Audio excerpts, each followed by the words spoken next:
Brian Roller, and he is the golf course superintendent here at Crescent Pointe.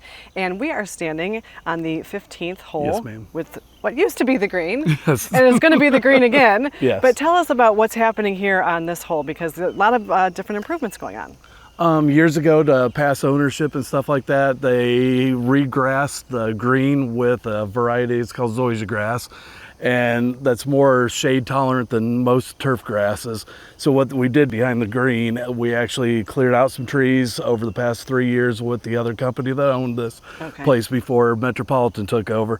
But now we can actually grow a Bermuda grass that is more sun tolerant now with all the open area, and it'll be the Tifa Eagle, it's called. I mean, a lot of people don't know varieties of turf grass, but we'll actually regrass that in about Wednesday. So right now they did all the prep work.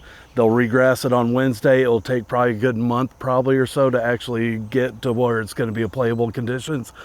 Other than that, as you guys can see in the front of this green, we were dealing with an oversaturated soil. We had the construction crew that's doing the green as well. We actually had them come through, re-drain it, and make sure everything was adequately drained into the wetland.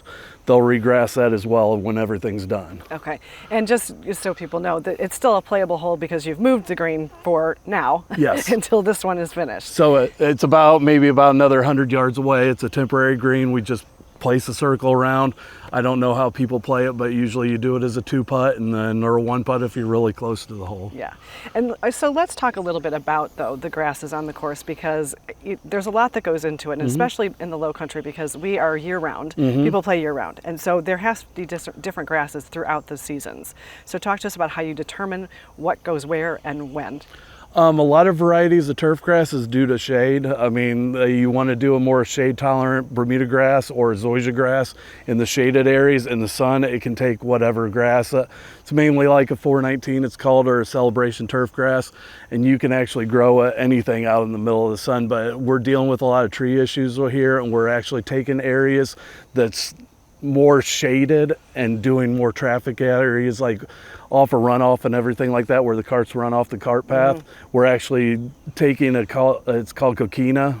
We're taking that material and actually making those areas more playable and stuff where you can't grow the Bermuda grass. Got it. And so as you're overseeing this and watching this golf course get all the improvements and coming from where it was to where it is now, talk to us about that transition a little bit and what you've seen in the improvements and how it's going.